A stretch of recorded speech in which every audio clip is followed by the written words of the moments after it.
আল্লাহর নবী মুহাম্মদ সাল্লাল্লাহু আলাইহি ওয়াসাল্লাম যখন মায়ের পেটে, তখন বাপ মারা যায়, 6 বছর বয়সে মা মারা যায়। তো মুহাম্মদ সাল্লাল্লাহু আলাইহি ওয়াসাল্লাম যখন জন্মগ্রহণ করলেন, নবীর মা বাচ্চাটাকে নিয়ে, নবীকে নিয়ে একজন মহিলার বাড়িতে দিয়েছিলেন দুধ খাওয়াতে। মেয়েটির নাম হলো হালিমা, তাই তো? হালিমার কাছে দুধ পান করাতে দিয়েছে। ঘটনাটি শুনুন। তো হালিমার ঘরে দুধ পান করতে গিয়ে নবীজি যতদিন হালিমার দুধ পান করেছেন, ততদিন হালিমা ডান দিকের স্তনটা পান করতেন। মুহাম্মদ সাল্লাল্লাহু আলাইহি সাল্লাম জীবনে কোনোদিন হালিমার বাম দিকের স্তনটা পান করেনি। তো একদিন হালিমা করেছে কি, মুহাম্মদ সাল্লাল্লাহু আলাইহি সাল্লামকে নিয়ে ডান দিকের স্তনটা খাইয়েছে, এবার বাম দিকটা মুখে দিয়েছে, উনি মুখটা বন্ধ করে দিয়েছিল, বাচ্চা ছেলে।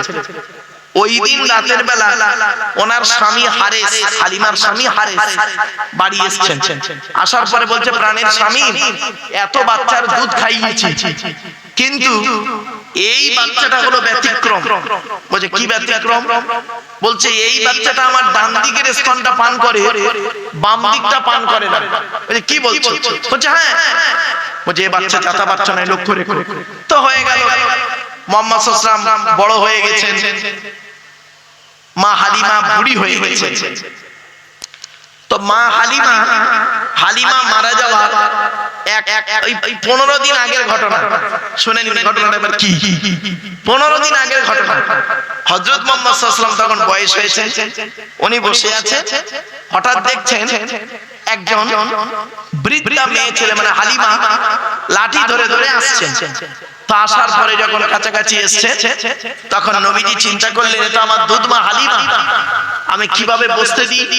কাছে তো কিছুই নেই, কিছুই নেই। উনি করলেন কি, নিজের গায়ের চাদর মোবারকটা খুলে উনি হালিমাকে বিছিয়ে দিলেন বসতে। জোরে বলো। আচ্ছা, হালিমা মুহাম্মদ সাল্লাল্লাহু আলাইহি সাল্লামের কে হয়?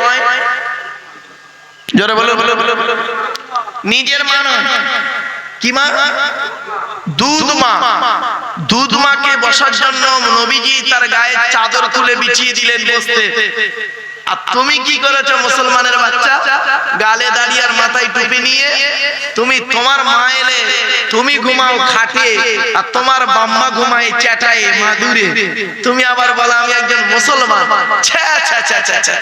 তোমাকে মুসলমান বললো কে? কোন লোকটা তোমাকে মুসলমান বললো? কে বলেছে তুমি মুসলিম? ফালতু লোক কোথাকারে, নিকৃষ্ট জঘন্য ব্যক্তি। তুমি ঘুমাও খাটে, আর তোমার বুড়ো বুড়ি বাম্মা ঘুমায় চ্যাটায়, তুমি আবার বলো আমি একজন নবীর প্রেমিক। তো নবীজি বললেন কি, প্লিজ অ্যাটেনশন, এদিকে। কি অসুবিধা হচ্ছে বাবা? আচ্ছা, আমার কথা বুঝতে পারছেন আপনারা?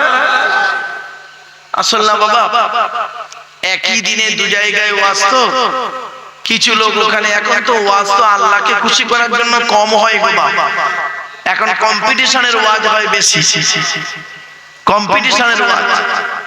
সেই জন্য আপনাদেরকে আমি বলি, আপনারা যখন জলসা দেবেন চেষ্টা করবেন আশপাশে যেন কোনো জলসা না থাকে, তাতে করে ভালো হবে। এ পাড়ায় ও পাড়ায় সে পাড়ায় জলসা, ওখানকার মাইক এখানে এলে, এখানকার মাইক ওখানে গেলে, তখন বক্তারও বক্তা অসুবিধা, শ্রোতাদের শুনতে অসুবিধা। ঠিক না বেটি?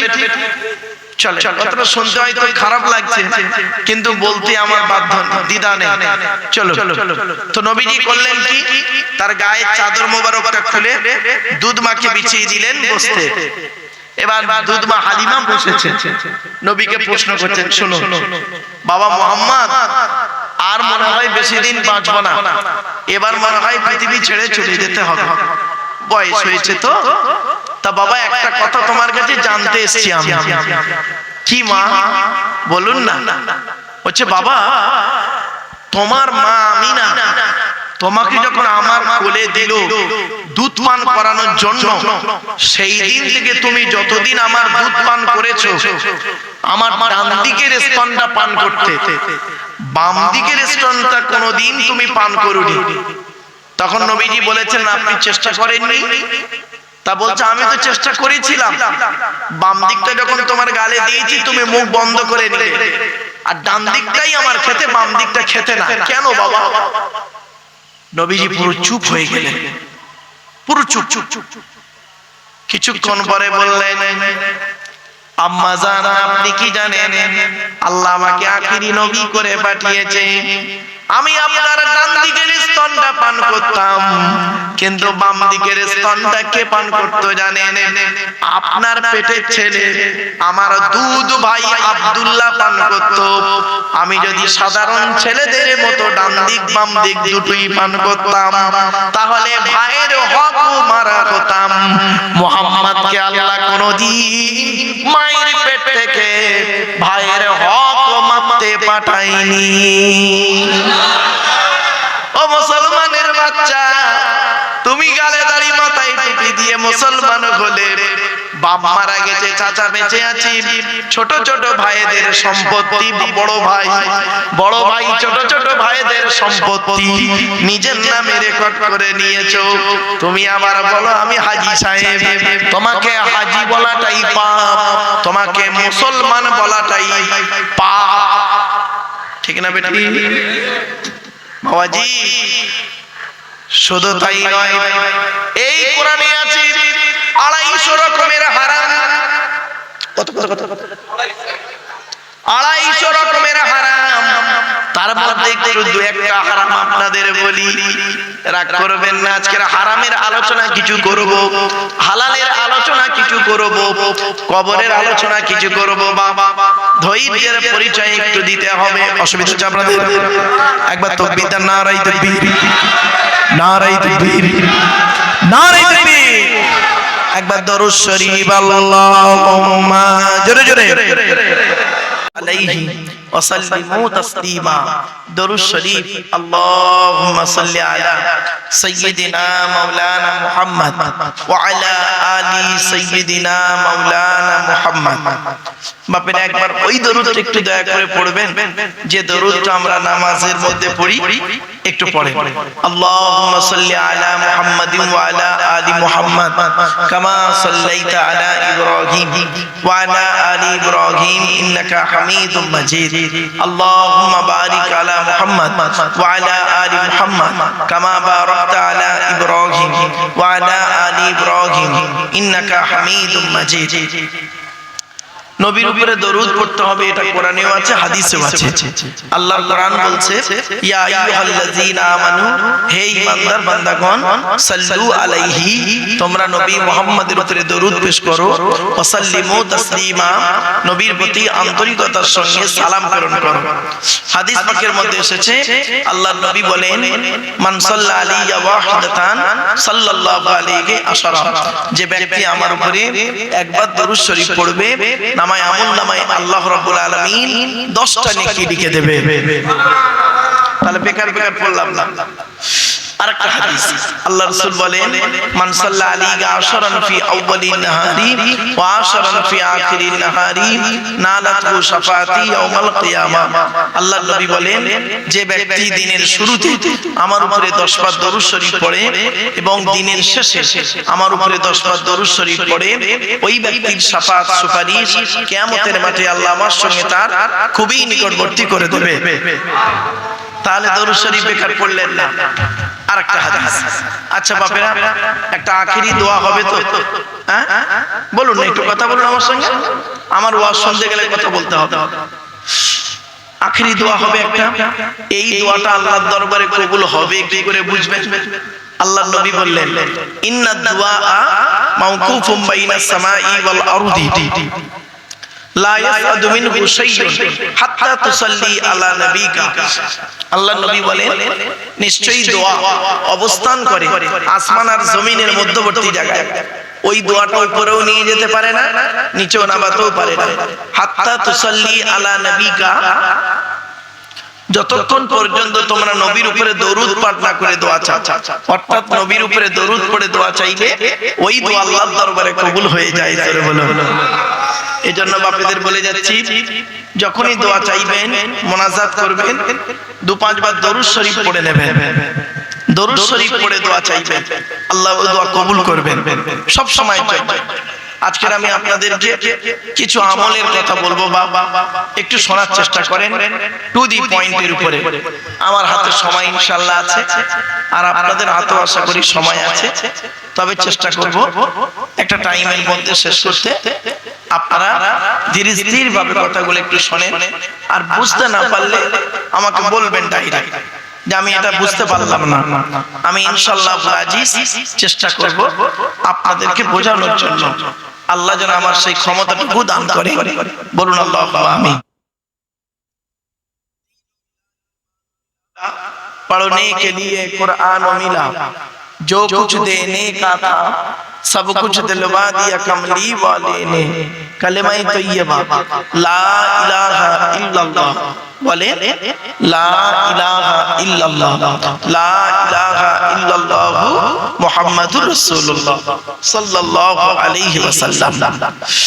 मुहम्मदुन खातिमुर रसूलिल्लज़ी खदात लहुल बरियतु मिन अरबी व मिन अजमी फज़ाका दावतु इब्राहीम खालिक़हु व सिर्रु मा क़ाला ईसा मिनल क़दमी बलगल उला बिकमालिही कशफत तुजा बिजमालिही हसनत जमीउ खिसालिही सल्लू अलैहि व आलिही अल्लाहुम्मा सल्लि अला सय्यिदिना मौलाना मुहम्मद व अला आलि सय्यिदिना मौलाना मुहम्मद اللهم آمين ربنا ظلمنا أنفسنا وإن لم تغفر لنا وترحمنا لنكونن من الخاسرين ربي زدني علما ربي ارحمهما كما ربياني صغيرا رب العالمين।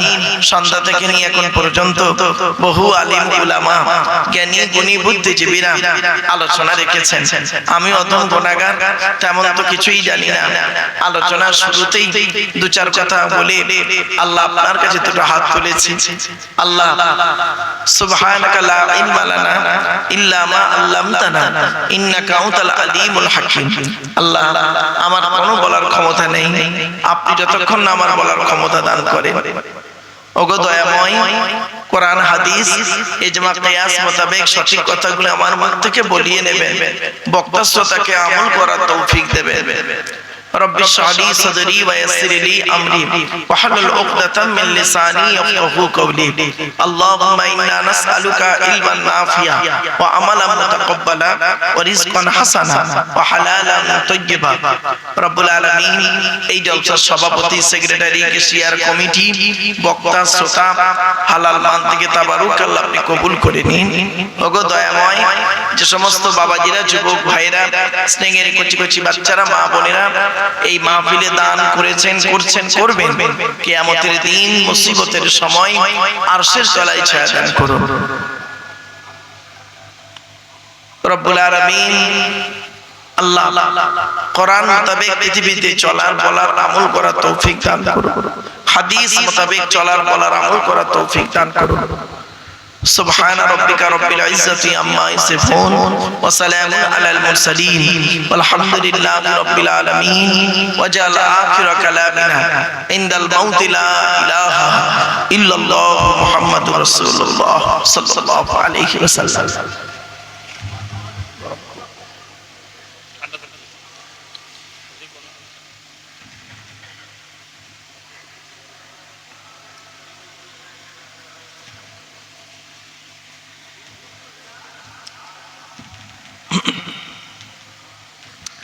সদরে জলসা মুআজ্জাজ মুকাররম শুধু সম্মানিত শ্রোতা মণ্ডলী, বয়োজ্যেষ্ঠ, সমবয়স্ক, দিন দরদি, ইসলাম দরদি, মুমিন, মুত্তাকি, মুসলমান, সালেহ, নেককার, আল্লাহওয়ালা বাবাজিরা, আমার যুবক ভাইরা, স্নেহের কচি কচি বাচ্চারা, পর্দার অন্তরালে পর্দানসীনা, ধার্মিকা, স্নেহময়ী, মমতাময়ী আমার মা ও বোনেরা, তার সাথে জানাই আমার আওয়াজ শ্রবণকারী মুসলিম অমুসলিম সমস্ত জাতির মানুষেরা, মহান আল্লাহ পাকের দরবারে শুকরিয়া আদায় করি যে রব্বুল আলামিন আমাকে আপনাকে বসিয়েছেন সেই মাগরিবের নামাজের পর থেকে নিয়ে কিছুক্ষণ কোরআন হাদিস ইজমা কিয়াসের কিছু কথা শোনার, বোঝার, বলার, আমল করার উদ্দেশ্য নিয়ে যিনি আমাদেরকে এই জায়গায় বসিয়েছেন সেই পরওয়ারদিগার বেরিয়ে আসে দরবারে, প্রাণ খুলে ভক্তি ভরে উচ্চ আওয়াজে একবার শুকরিয়া আদায় করি, বলুন আলহামদুলিল্লাহ।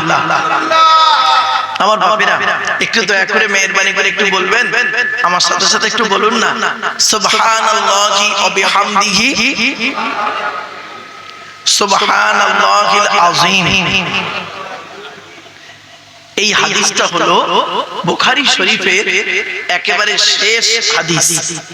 আর বুখারী শরীফের প্রথম হাদিস হলো ইন্নামাল আমালু বিন্নিয়াত। এর বাংলা অর্থ হচ্ছে প্রত্যেকটা কাজ তার নিয়তের উপরে নির্ভর করে। তাই এতগুলো জ্ঞানী গুণী বুদ্ধিজীবী মানুষেরা আপনারা এসেছেন, আপনাদের অন্তরে একটা নিয়ত বা উদ্দেশ্য আছে। আমি অধম আব্দুল্লাহ মারুফ তেমন ইলম নেই, তেমন জ্ঞান নেই, আল্লাহ পাক আমাকে এখানে আনিয়েছেন, আমারও অন্তরে একটা নিয়ত বা উদ্দেশ্য আছে। আমার নিয়তটা আপনারা কেউ জানেন না, আপনাদের নিয়তটা আমিও জানি না বাবা। তো উভয়ের নিয়ত যিনি জানেন তিনি কে? আল্লাহ। ইন্নাল্লাহা আলিমুম বিযাতিস সুদূর। নিশ্চয়ই আল্লাহ রাব্বুল আলামিন বান্দার অন্তরের খবর সবই রাখেন। তাই আজকের এখানে যা কিছু আলোচনা হবে আপনাদের মাঝে আমার মাঝে, আজকের আলোচনার সাক্ষী থাকবে কে? আল্লাহ। আল্লাহু শাহীদুন বাইনি ওয়া বাইনাকুম। আপনাদের মাঝে আমার মাঝে আজকে আলোচনার সাক্ষী রাখলাম সৃষ্টিকর্তা আল্লাহ পাককে। এবারে আসছি আলোচনার বিষয়বস্তু সম্পর্কে। কিসের উপর আজকের আলোচনা হবে?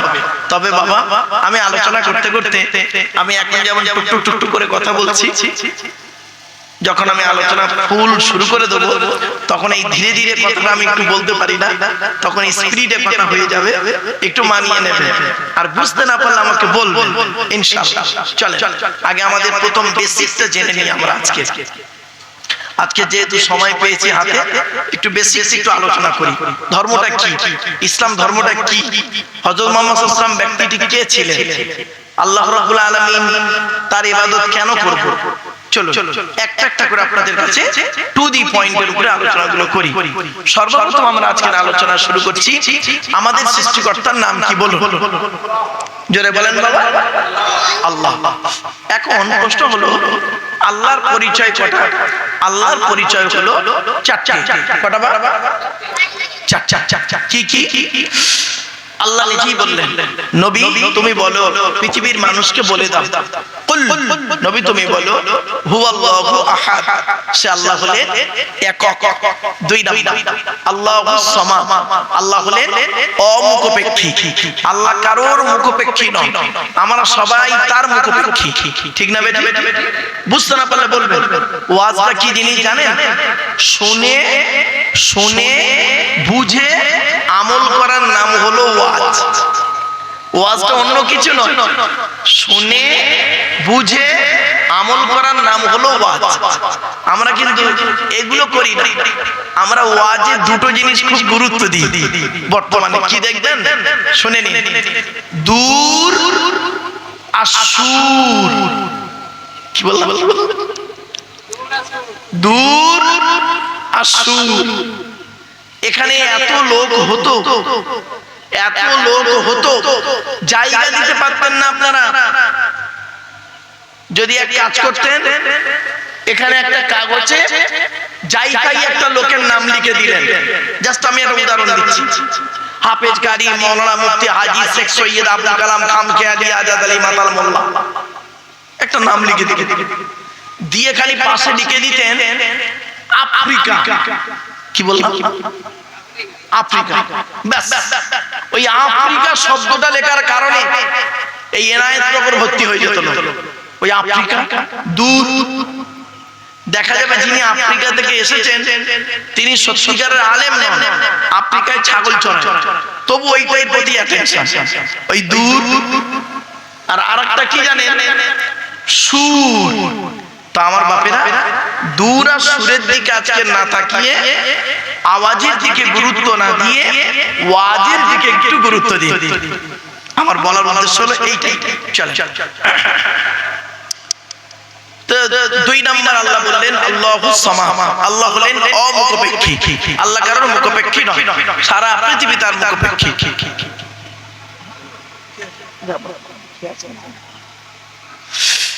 আপনি পেছনে বসতে খারাপ।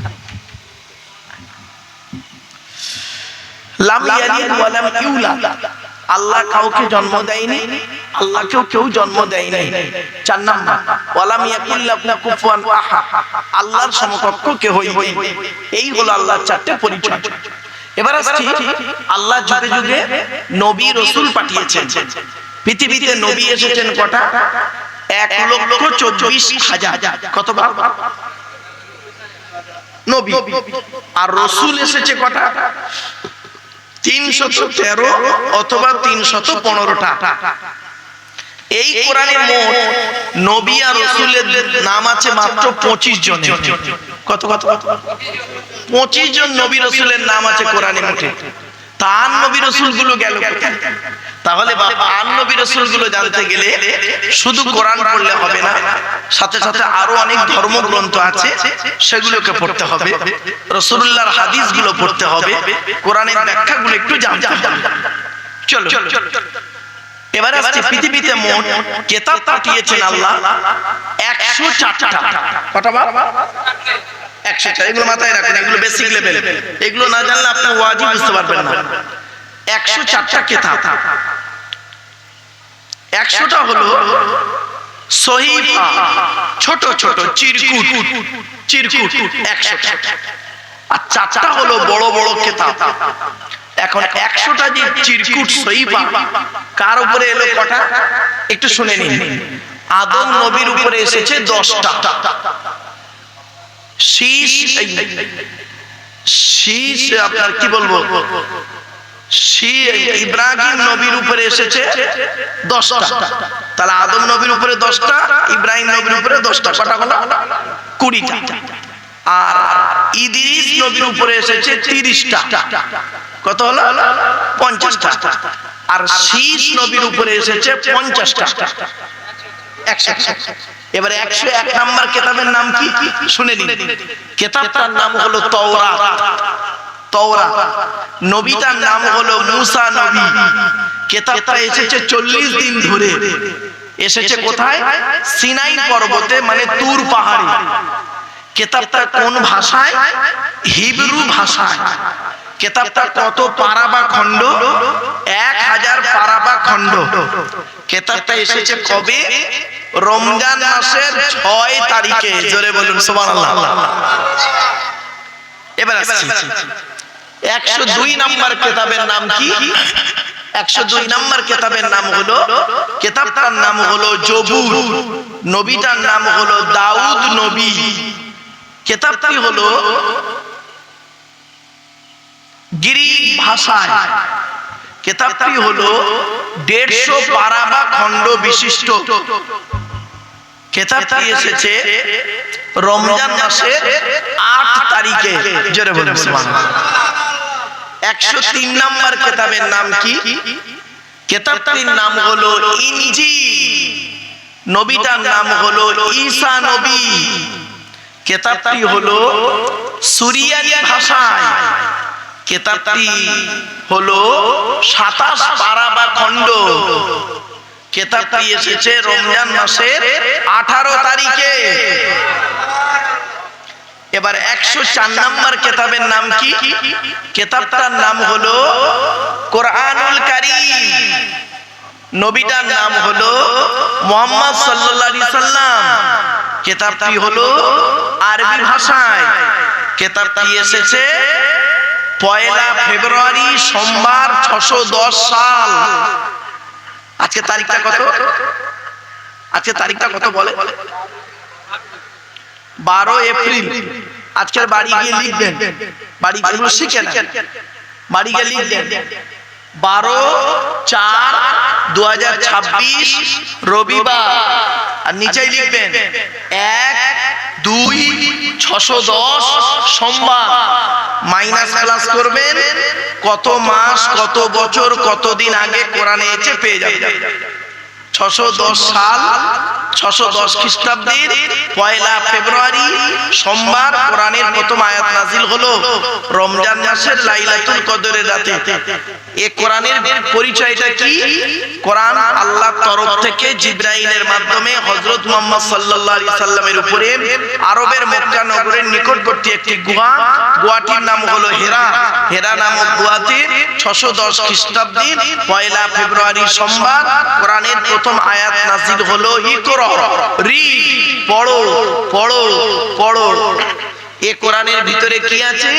30টা পারা, 540টা রুকু, 114টা সূরা, 14 থেকে 15 খানা সাজদা, 7টা মানজিল, 8 থেকে 12 খানা সাক্তা, 6666টা আয়াত, কেউ বলেছেন 6236টা আয়াত, 3,23,215টা অক্ষর।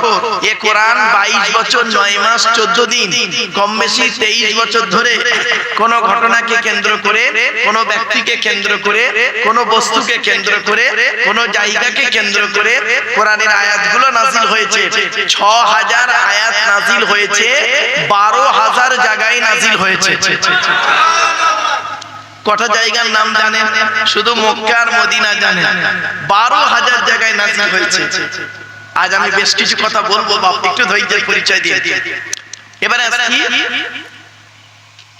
আজকে আমাদের আলোচনা হবে শেষ কিতাব আর শেষ নবী, তাই তো নাকি?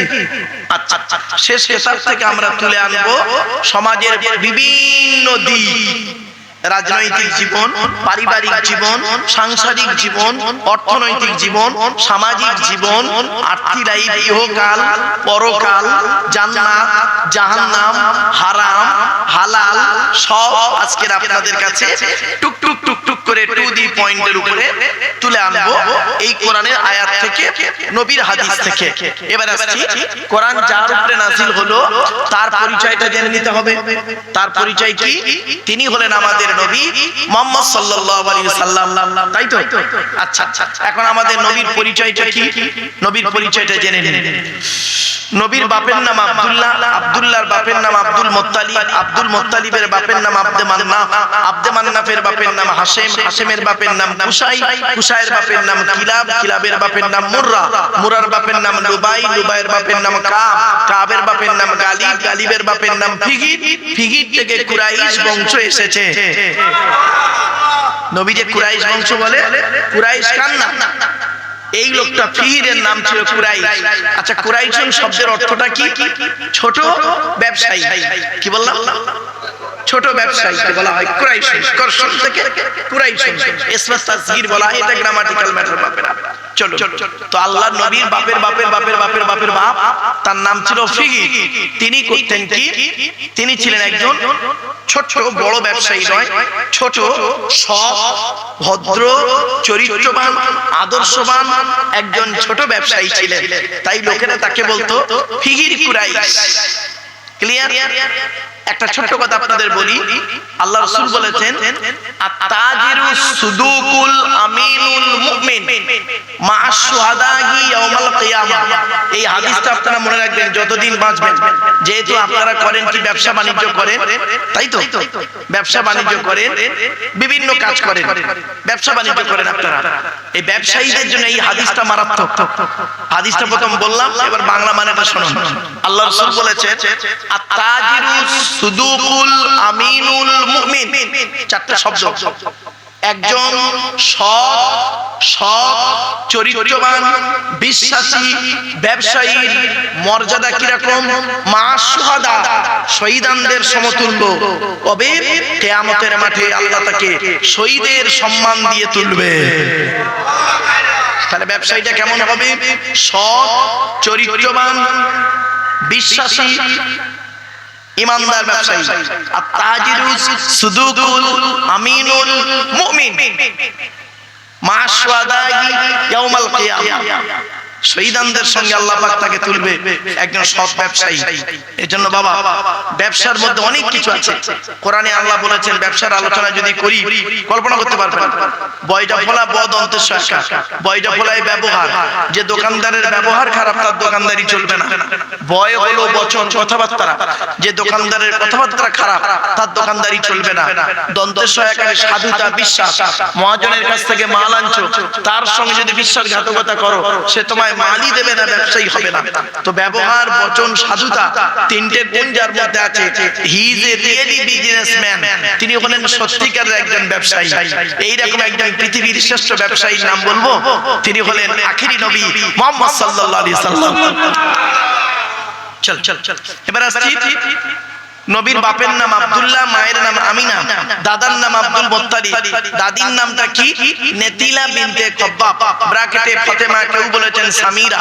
নবীর নানার নাম হলো আব্দুল ওয়াহাব জুবুরি, নবীর নানির নাম হলো বারিরা বা বাররা, নবীর দুধমার নাম হলো হালিমা, নবীর দুধ বাপের নাম হলো হারেস, নবীর দুধ ভাইয়ের নাম হলো আব্দুল্লাহ।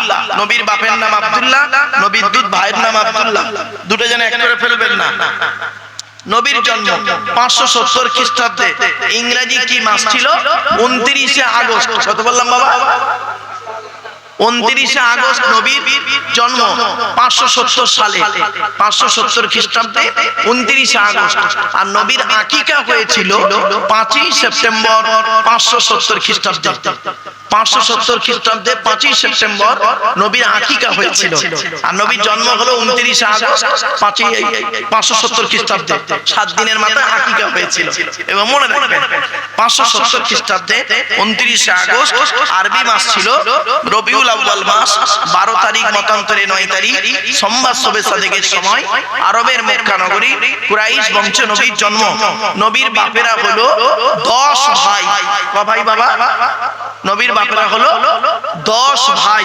নবীর মায়েরা হলো 19 বোন।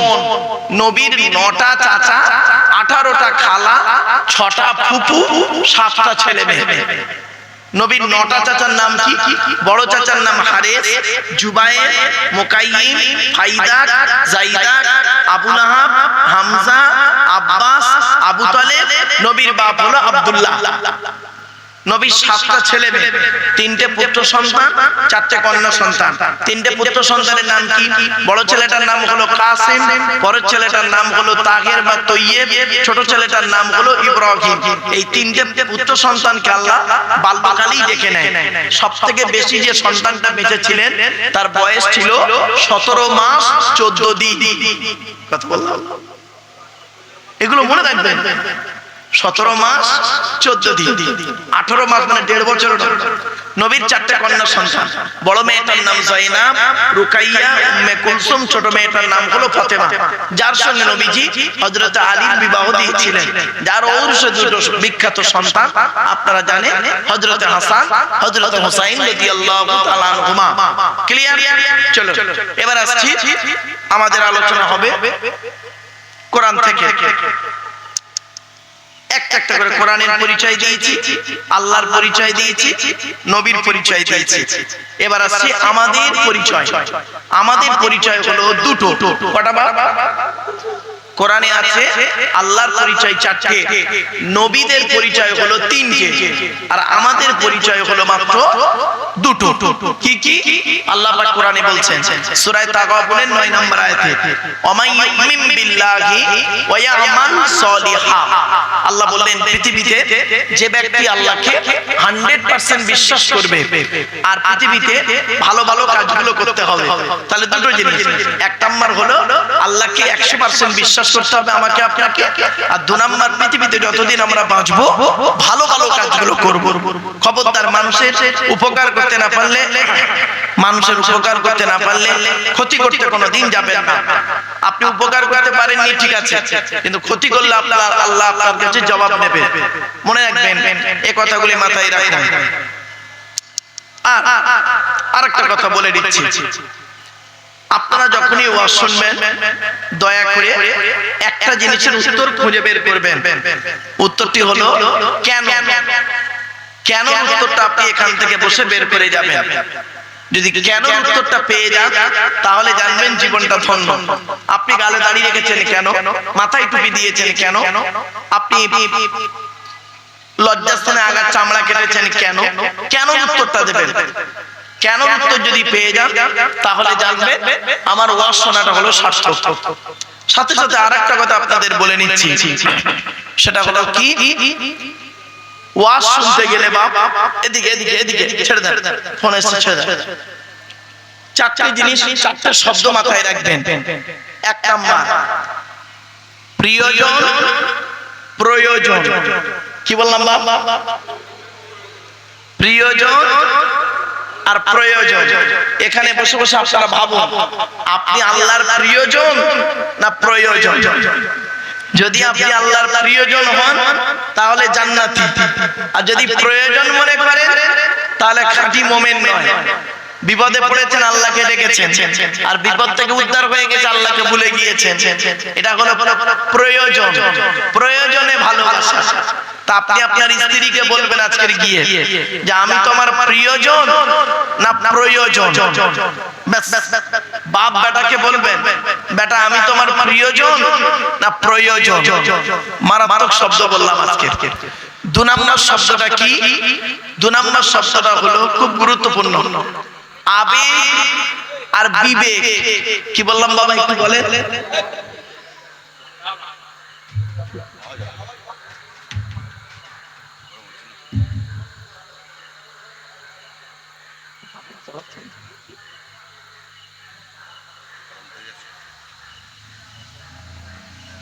আবেগ আর বিবেক। ইসলাম আবেগের ধর্ম নয়, ইসলাম হলো বিবেকের ধর্ম। আপনি আবেগে কোনোদিন কাউকে হারামকে হালাল বলতে পারবেন না, আর হালালকে হারাম বলতে পারবেন না। এজন্য আবেগ নিয়ে চলবেন না বাবা, বিবেক নিয়ে চলুন। আবেগ আর বিবেক। এই কোরআনে আছে 250 রকমের হারাম, এই কোরআনে আছে 250 রকমের হালাল। আপনি 250 রকমের হারাম আয়াত আছে, কটা আপনি হারাম জানেন? আর 250 রকমের হালাল আছে।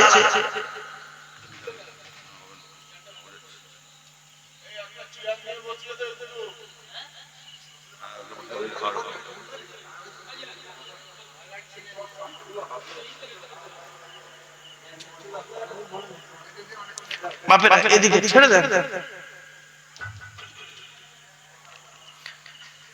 আবেগ আর বিবেক, প্রিয়জন প্রয়োজন, দুটো শব্দ হলো।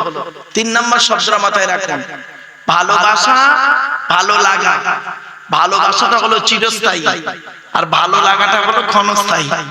এখন আপনাকে আমার ভালো লাগছে, 2 ঘন্টা পরে নাও লাগতে পারে, এজন্য মাথায় রাখেন। আর 4 নম্বর শব্দটা কি জানেন? খুব গুরুত্বপূর্ণ শব্দ। এটা হলো কি জানেন? 4 নম্বর শব্দ হলো ইতিহাস আর পরিহাস। যদি জীবনে উন্নতি করতে পারেন, জীবনে যদি আপনি উন্নতি করতে পারেন, সে সামাজিক দিক, অর্থনৈতিক দিক, শারীরিক দিক, মানসিক দিক, দৈহিক দিক, চারিত্রিক দিক, যে কোনো দিকে যদি উন্নতি করতে পারেন জীবনে, তাহলে আপনার গায়ের ছেঁড়া জামাটা হবে পৃথিবীর মানুষের কাছে একটা ইতিহাস। আর যদি জীবনে উন্নতি করতে না পারেন, তাহলে আপনার গায়ের সুন্দর পোশাকটা হবে জনগণের পরিহাস, মানে ঠাট্টা। এজন্য ইতিহাস আর পরিহাস কথাটা মাথায় রাখবেন। এই কটা কথা আপনাদেরকে বললাম, টুকটুক করে আসছি, একটা একটা করে আপনাদের কাছে তুলে ধরছি। সর্বপ্রথম আমরা শুরু করছি, কোনটা দিয়ে শুরু করব বলুন? খাওয়া দিয়ে শুরু হোক। হ্যাঁ, খাওয়া দিয়ে, কারণ খাওয়াটাই হলো মেন। এখন পেট শান্তি তো দুনিয়া শান্তি। চলো, আপনি পৃথিবীতে কি খাবার খাবেন, আপনি পৃথিবীতে কি খাবার খাবেন, সে খাবারগুলো সম্পর্কে আল্লাহ আপনাকে সুন্দর করে বলে দিচ্ছে। শুনে নিন, পৃথিবীর খাবার হচ্ছে, আল্লাহ বলেছেন, হে পৃথিবীর মানুষেরা, আমি এই কোরআনে বলে দিয়েছি তিন শ্রেণীর লোককে আমি আল্লাহ হালাল খেতে বলেছি। কয় শ্রেণীর লোক? তিন শ্রেণীর লোক। শুনে নিন, তিন, ছেড়ে দেন, ছেড়ে দেন, ও বাবু ছেড়ে দেন, ঠিক আছে, ঠিক আছে। তিন শ্রেণীর লোককে আল্লাহ হালাল খেতে বলেছেন। কয় শ্রেণীর লোককে হালাল খেতে বললেন আল্লাহ? জোরে বলুন। তিন শ্রেণীর লোক। আপনি এই তিন শ্রেণীর মধ্যে আছেন না বাইরে গেছেন একটু দেখুন। আমি আয়াতগুলো পড়ছি আর আপনি শুনে নিন। এক নাম্বার, নবী রাসূলদেরকে আল্লাহ পৃথিবীতে হালাল খেতে বলেছেন। তার দলিলটা কোথায়? দলিলটা আছে কোরআনের 18 নম্বর পারা 4 নম্বর পৃষ্ঠা 9 নম্বর লাইনে সূরার নাম সূরা মুমিনুনের 51 নম্বর আয়াতে আল্লাহ বলেন, ইয়া আইয়ুহার রাসূল, হে রাসূলগণ, কুলু মিনাত তাইয়্যিবাতি ওয়া'মালু সলিহা। আল্লাহ বলছেন, হে রাসূলগণ, আপনারা পৃথিবীতে হালাল খাবারগুলি খান আর ভালো ভালো কাজগুলো করুন। তাহলে সর্বপ্রথম আল্লাহ হালাল খেতে বললেন কাদের? জোরে বলুন একটু, আমার কথা বুঝতে পারছেন না আপনারা? সর্বপ্রথম আল্লাহ হালাল খেতে বলেছেন কাদের? নবী রাসূলদের। কাদের? নবী রাসূলদের হালাল খেতে বললেন, ভালো কাজ করতে বললেন। আচ্ছা, নবীরা তো হালাল খাবেন নাকি? তাই এটা আল্লাহর বলার কি দরকার ছিল? কি বুঝলেন? নবীরা তো হালাল খাবেন, তো এটা আল্লাহর বলার কি দরকার ছিল? শুনে নিন, কারণটা শুনুন, যাতে করে সাধারণ মানুষের মাথায় এটা না ঢুকে যায় নবী মানে যা খুশি তাই। না, নবী মানে যা খুশি তাই নয়। আল্লাহ পাক কোরআনে বলেছেন সূরা আরাফের মধ্যে, ফালানাসআলান্নাল্লাযীনা উরসিলা ইলাইহি ওয়ালা নাসআলান্নাল মুরসালিন। প্রত্যেক নবী রাসূলকে আমি কিয়ামতের মাঠে জিজ্ঞাসা করব। কি জিজ্ঞাসা করবেন? আপনাকে আমি নবী করে পাঠিয়েছিলাম পৃথিবীতে, আপনাকে আমি রাসূল করে পৃথিবীতে পাঠিয়েছিলাম, আপনি কি আপনার দায়িত্ব পালন করেছিলেন? আচ্ছা, নবী রাসূলদেরকে যদি এই রকম প্রশ্নের সম্মুখীন আল্লাহ করেন, তাহলে আমি আপনি কোন জায়গায় বসে আছি? আমাদেরকে আল্লাহ বিনা প্রশ্ন করেই জান্নাতে ঢুকিয়ে দেবেন? কি করে ভাবলেন? আল্লাহ পাক কোরআনে বলেছেন, আয়াহসাবুল ইনসানু আন ইউতরাকা সুদা। আল্লাহ বলছেন, মানুষ কি মনে করেছে এমনি এমনি তাকে ছেড়ে দেব? কড়াই গন্ডায় হিসাব নেব, কড়াই গন্ডায় হিসাব নেব, হিসাব নেওয়ার পরে যদি ভালো বুঝি তো ছাড়বো, আর নইলে বলবো দাঁড়া এখন খবর আছে। আপনি কি ভাবলেন? তিন শ্রেণীর লোকের বিচার হবেই হবে। এক নাম্বার, প্রথম বিচার হবে, শুনে নিন, বিচারকদের বিচার হবে প্রথম। আল্লাহ রাসূল বলেছেন কিয়ামতের মাঠে প্রথম বিচার হবে কাদের জানেন? বিচারকদের বিচার। যারা পৃথিবীতে বিচার করে করে বেড়াতো, গ্রামের প্রধান, উপপ্রধান, এমএলএ, এমপি, এসডিও, বিডিও, থানার বড় বাবু, কোর্টের উকিল, হাকিম, মুক্তার, জজ, ওদের বিচার আল্লাহ আগে করবে। এদিকে তোকে আমি আল্লাহ পৃথিবীতে বিচারকের দায়িত্ব দিয়েছিলাম, কি বিচার করেছিলিস বল? ও তখন মার খাবার ভয়ে বলবে, আল্লাহ আমি পৃথিবীতে ন্যায় বিচার করেছি। আল্লাহ বলবেন, কাযাবতা, তুই মিথ্যা কথা বলছিস। মনে আছে তোর দলের লোকটা অন্যায় করেছিল আর বিরোধী পক্ষ অন্যায় করেনি, তোর দলের লোককে বাঁচিয়ে জামিন দিয়ে আনলি আর বিরোধী পক্ষে জোর করে জেল খাটিয়ে মারলি। এখানে আর তোর কিছু নেই, তোর ঠিকানা হলো জাহান্নাম। মনে রাখবেন, 1 ঘন্টা ন্যায় বিচার করা 60 বছর ইবাদতের সমতুল্য। কি ভাবছেন আপনি? 1 ঘন্টা ন্যায় বিচার করুন। নিজের স্ত্রী, নিজের বাড়িতে ন্যায় বিচারটা করুন। পঞ্চায়েতে করতে গেছেন বিচার, কোর্টে বিচার করতে গেছেন, আপনি আপনার বাড়ির বিচারটা প্রথম করুন। একদিকে আপনার স্ত্রী, একদিকে আপনার বোন ঝগড়া লেগেছে, আর মা একদিকে রয়েছে, কার পক্ষ নেবেন? মাথার চুল পেকে বুড়ো হয়ে মরে যাবেন, ফাইনাল বিচার করতে পারবেন না। তথাপিও মায়ের পক্ষ নিয়ে কথা বলবেন। মায়ের, আপনি দেখতে পাচ্ছেন আপনার মায়ের অন্যায় নেই, যখন আপনি বলবেন আপনার স্ত্রীকে, আমার মায়ের তো কোনো ভুল দেখতে পাইনি, তখন আপনার স্ত্রী বলে, কেন তোমার চোখে নেবা হয়েছে? চোখ কানা হয়ে গেছে, দেখতে পারোনি, তোমার মা বলে মায়ের হয়ে বলছো, মায়ের আঁচলের তলায় থাকো, আমি চললুম, দাও ঠেলা।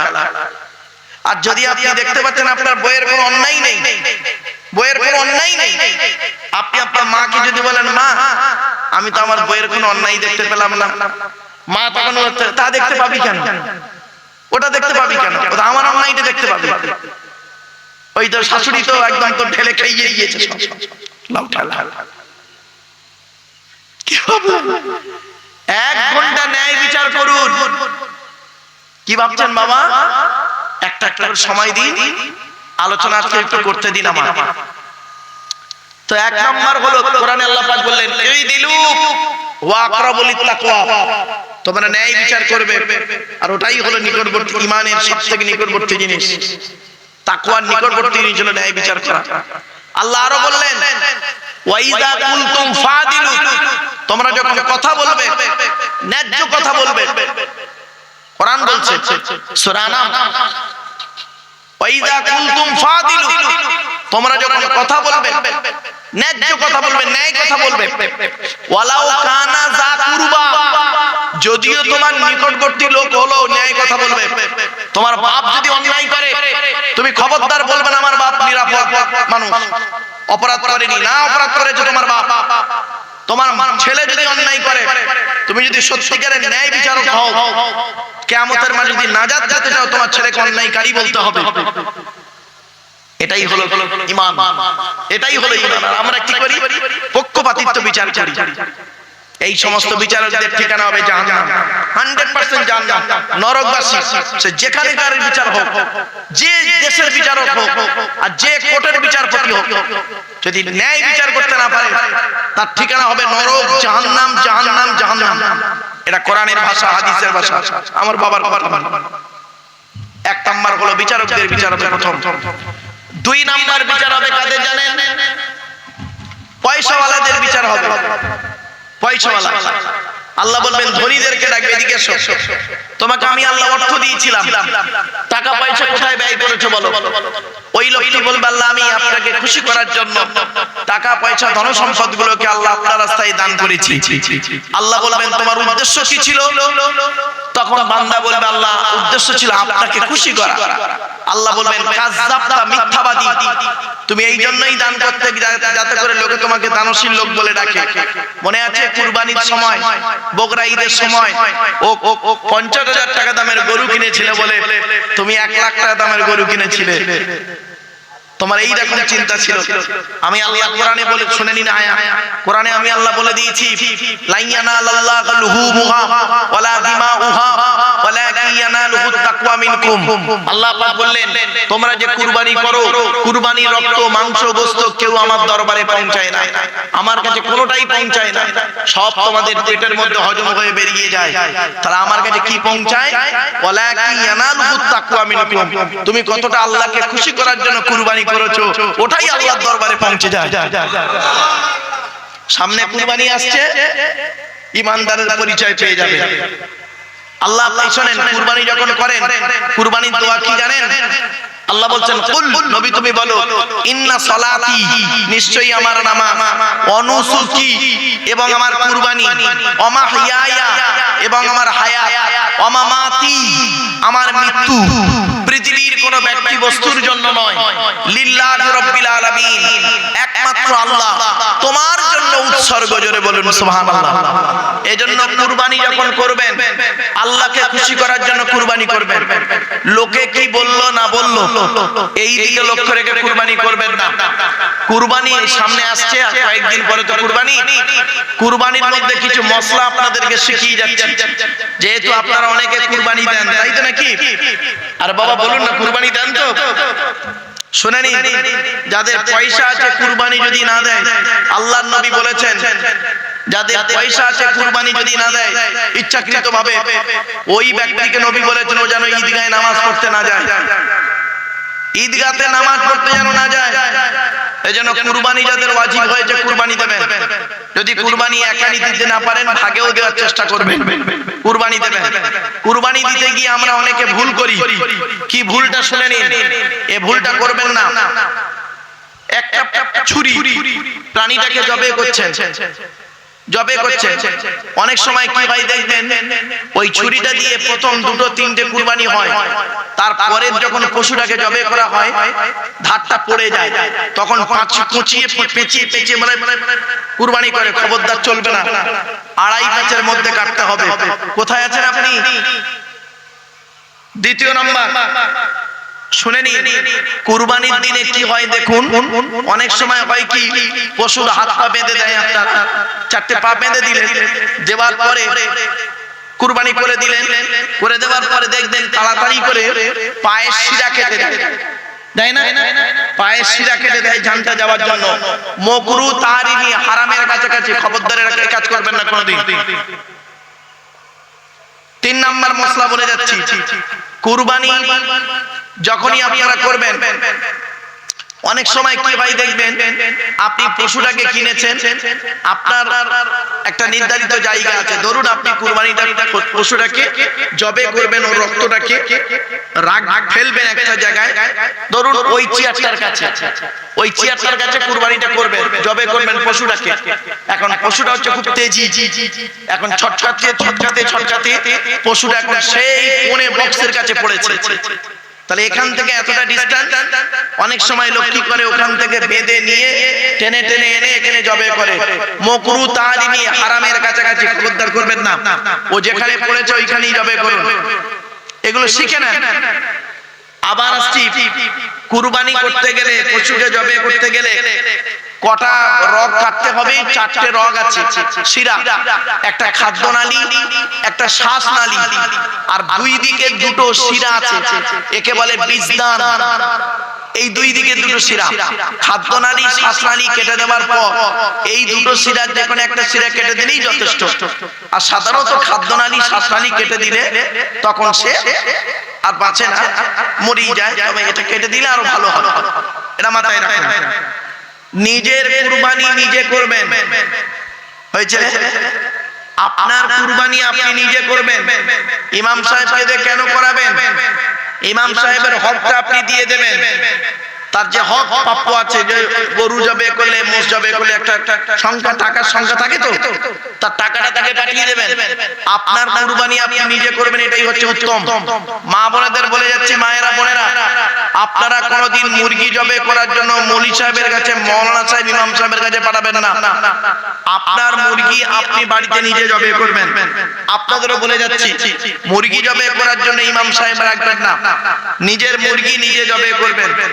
যদি দোয়া না জানেন কি বলে জবে করবেন, বিসমিল্লাহ কি আল্লাহু আকবার বলে জবে করবেন, ওটাই যথেষ্ট। কিন্তু দুঃখের বিষয় কি জানেন, অনেক গ্রামের মসজিদের ইমাম সাহেব বলে, হুজুর এই মানে মুরগি জবে করার জন্য আমাকে বসে থাকতে হবে সকালবেলা। গ্রামে কোনো কুটুম ঢুকলে মুরগি জবে করবে ইমাম সাহেব, কেন? ছি ছি ছি ছি ছি। খবরদার, এখন টেন্ডেন্সি নেবেন না, নিজের জবে নিজে করবে। এ মুসলমান মুরগি জবে করতে ভয় পায়, মুরগি জবে করতে মুসলমান ভয় পায়, রক্ত ভয় পায়। আর ভোটের সময় মানুষ জবে করতে ভয় পায় না। এদের কাছে মুরগি জবে কষ্ট, মানুষ জবে সহজ। বাবা, কথাটা আমার শুনতে একটু টকটক লাগলো, বলতে টকটক লাগলো, আপনাদের শুনতে কেমন লাগলো জানি না, তবে বাস্তব কথাটাই বললাম। চলুন এগিয়ে যাচ্ছি। কুরবানি হলো 2 রকমের। করকম বাবা? 2 রকমের কুরবানি, একটা স্বাভাবিক জবাই, একটা অস্বাভাবিক জবাই। স্বাভাবিক জবাইটা কিরকম করেন? পশুটাকে বেঁধে দিয়ে গলায় জবে করে, এটা স্বাভাবিক জবাই। আর অস্বাভাবিক জবাইটা কি? ধরুন আপনি এমন একটা প্রাণী কিনেছেন, অত্যাধিক ছটফট করছে, ঘুঁতোচ্ছে, বা খুব তেজি গরু ইত্যাদি পশু, আপনি তাকে জবে করবেন। কিভাবে করবেন? তাকে বলা হয়েছে অস্বাভাবিক জবাই। আপনি বিসমিল্লাহ আল্লাহু আকবার বলে তরোয়াল মারলেন, ও রক্ত বের হয়ে গেল, পড়ে গেল, ব্যাস জবে হয়ে গেল। এটা হলো অস্বাভাবিক জবাই। তাহলে স্বাভাবিক জবাই, অস্বাভাবিক, যেগুলো শিখে না। আপনারা আমাকে ডেকেছেন কেন? কোরআন হাদিস কিছু শেখা। আজকের আলোচনা হবে তো কবরবাসীর উদ্দেশ্যে। এই কথাগুলো কেন বলছি? এই কথাগুলো না বললে আপনার কিছু জানা হবে না, শেখা হবে না। আপনারা নবীকে ভালোবাসেন, কোরআনে আল্লাহ পাক বলেছেন ইয়া আইয়ুহাল্লাযীনা আমানু, হে ঈমানদার বান্দাগণ, আতিউল্লাহ, তোমরা আল্লাহকে অনুসরণ করো, ওয়া আতিউর রাসূল, রাসূলকে অনুসরণ করো, ওয়ালা তুবতিলু আমালাকুম, আল্লাহ পাক তোমাদের আমলগুলো বরবাদ করে দেবে না। সুতরাং আল্লাহকে অনুসরণ করুন, রাসূলের হাদিসগুলোকে অনুসরণ করুন। আমরা কি করেছি বর্তমানে? আল্লাহর কোরআনকে ছেড়ে দিয়েছি, নবীর হাদিসকে গুরুত্ব দিইনি, তৃতীয় কোন ব্যক্তির মতামতকে গুরুত্ব দিয়েছি বেশি, ঠিক না? আল্লাহর কথার গুরুত্ব কম আমাদের কাছে হয়ে গেছে, আল্লাহর কথার গুরুত্ব নেই, নবীর কথার গুরুত্ব নেই, তৃতীয় কোন ব্যক্তির কথার গুরুত্বকে বেশি দিয়েছি, যার জন্য তো সমস্যা হবেই আমাদের। কোরআনে বলা হয়েছে, হে পৃথিবীর মানুষ, এই পৃথিবীতে তোমরা হালাল খাবার খাবে। এবার আসছে 1 নাম্বার, নবীদেরকে হালাল খেতে বললেন। 2 নাম্বার, কাদের হালাল খেতে বললেন? শোনো, মুমিনদেরকে আল্লাহ হালাল খেতে বলেছেন। এই আয়াতটা কোথায়? এটা সূরা বাকারার 172 নম্বর আয়াত। ইয়া আইয়ুহাল্লাযীনা আমানু, হে ঈমানদার বান্দাগণ, কুলু মিন তাইয়্যিবাতি মা রাযাকনাকুম, আমার দেওয়া হালাল রিজকগুলো তোমরা ভক্ষণ করো, হারাম খাবারগুলো কখনোই খাবে না, হালাল খাবার খান। এবার আসছি 2 নাম্বার ব্যক্তি হলো মুমিন, মুসলমানরা হালাল খাবে পৃথিবীতে। 3 নাম্বার কারা হালাল খাবে? মুসলিম, অমুসলিম, হিন্দু, মুসলিম, জৈন, ব্রাহ্মণ, খ্রিস্টান, কুলি, সাঁওতাল, বাগদি, দুলে, জাতি, ধর্ম, বর্ণ নির্বিশেষে এক কথায় পৃথিবীর মানুষকে কোরআনে বলা হয়েছে হালাল বা বৈধ খাবার খেতে। অবশ্যই আমি দলিলটা দিয়ে দিচ্ছি, শুনে নিন কোথায় আছে। কোরআনে 2 নম্বর পারা 4 নাম্বার পৃষ্ঠার 8 নাম্বার লাইনে, সূরার নাম সূরা বাকারা 168 নাম্বার আয়াতে আল্লাহ বলেন, ইয়া আইয়ুহান নাস, হে মানব জাতি। এখানে হিন্দু মুসলমান কোনো পার্থক্য নেই। হে মানব জাতি, কুলু মিম্মা ফিল আরদি হালালান তাইয়্যিবা, পৃথিবীতে আমার দেওয়া হালাল রিজকগুলো তোমরা ভক্ষণ করো। এখানে মুসলিম, অমুসলিম সকলকেই হালাল খাবার খেতে হবে। আপনি কি ভাবছেন কোরআন শুধু মুসলমানদের জন্য এসেছে? এটা আপনাদের ভুল ধারণা। কোরআন এসেছে হুদাল্লিন নাস, কোরআন বলছে হুদাল্লিন নাস, নাস মানে মানব, মানুষের হেদায়েতের জন্য কোরআন নাযিল হয়েছে। জোরে বলুন। অবাইয়িনাতিন মিনাল হুদা ওয়াল ফুরকান, আর ন্যায় আর অন্যায়কে পৃথক করার জন্য কোরআন নাযিল হয়েছে। জোরে বলুন সুবহানাল্লাহ। আপনি পৃথিবীতে কিভাবে চলবেন, আপনার চলার পথটা বাতলে দেবে কোরআন। মনে রাখবেন, কম্পিউটার শিখতে গেলে 2টো জিনিস লাগে, একটা থিওরি, একটা প্র্যাকটিক্যাল। ইসলামে 2টো জিনিস আছে, একটা থিওরি, একটা প্র্যাকটিক্যাল। থিওরিটার নাম হলো কোরআন, প্র্যাকটিক্যালটার নাম হলো মুহাম্মদ সাল্লাল্লাহু আলাইহি সাল্লাম। কোরআনে বলা হয়েছে নামাজ পড়ো। কিভাবে পড়বেন? নামাজ কায়েম করো। কিভাবে কায়েম করবেন? প্র্যাকটিক্যাল করে মুহাম্মদ সাল্লাল্লাহু আলাইহি ওয়াসাল্লাম দেখিয়ে গেলেন। কোরআনে বলা হয়েছে রোজা রাখো। কিভাবে রাখবেন? প্র্যাকটিক্যাল করে দেখিয়ে গেলেন মুহাম্মদ সাল্লাল্লাহু আলাইহি ওয়াসাল্লাম। কোরআনে বলা হয়েছে ওযু করো। কিভাবে ওযু করবেন? প্র্যাকটিক্যাল করে দেখিয়ে গেলেন মুহাম্মদ সাল্লাল্লাহু আলাইহি ওয়াসাল্লাম। কোরআনে বলা হয়েছে তায়াম্মুম করো। কিভাবে করবেন? প্র্যাকটিক্যাল করে দেখিয়ে গেলেন মুহাম্মদ সাল্লাল্লাহু আলাইহি ওয়াসাল্লাম। কোরআনে বলা হয়েছে গোসল করো, স্নান করো। কেমন করে গোসলটা করবেন? প্র্যাকটিক্যাল করে দেখিয়ে গেলেন মুহাম্মদ সাল্লাল্লাহু আলাইহি ওয়াসাল্লাম। কোরআনে বলা হয়েছে ব্যবসা করো। কিভাবে করবেন? প্র্যাকটিক্যাল করে দেখিয়ে গেলেন মুহাম্মদ সাল্লাল্লাহু আলাইহি ওয়াসাল্লাম। কোরআনে বলা হয়েছে পিতামাতার সেবা যত্ন করো। মুহাম্মদ সাল্লাল্লাহু আলাইহি ওয়াসাল্লাম বলে গেলেন কিভাবে পিতামাতার সেবা যত্ন করতে হবে। কোরআনে বলা হয়েছে অপরের হক কোনোদিন মেরো না। কিভাবে হক মারবেন না? প্র্যাকটিক্যাল করে দেখিয়ে গেছেন মুহাম্মদ সাল্লাল্লাহু আলাইহি সাল্লাম। একটা বলবো ভাই, বলবো কি বলবো? এই দেখো,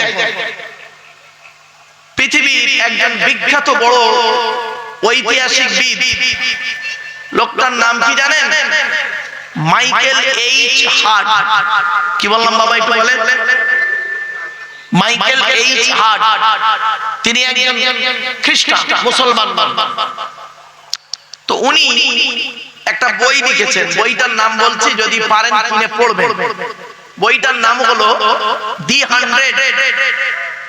100 মনীষীর জীবনী লিখেছেন। পৃথিবীতে 100 জন মহাপুরুষের নাম জীবনী শুধু নাম নয়, জীবনী বইটার মধ্যে আছে। এরকম মোটা বই, বইটা ইংরেজিতে, এখন বাংলায় বের হয়ে গেছে। তো ওই বইয়ে প্রথমে যার নাম দিয়ে শুরু করেছেন তিনি হলেন মুহাম্মদ সাল্লাল্লাহু আলাইহি সাল্লাম। তো উনি যেদিন বইটা প্রকাশ করছে, তা জ্ঞানী গুণীরা মঞ্চে আছে, তো ওনাকে বলছেন আপনি কি করলেন, এটা ঠিক করলেন?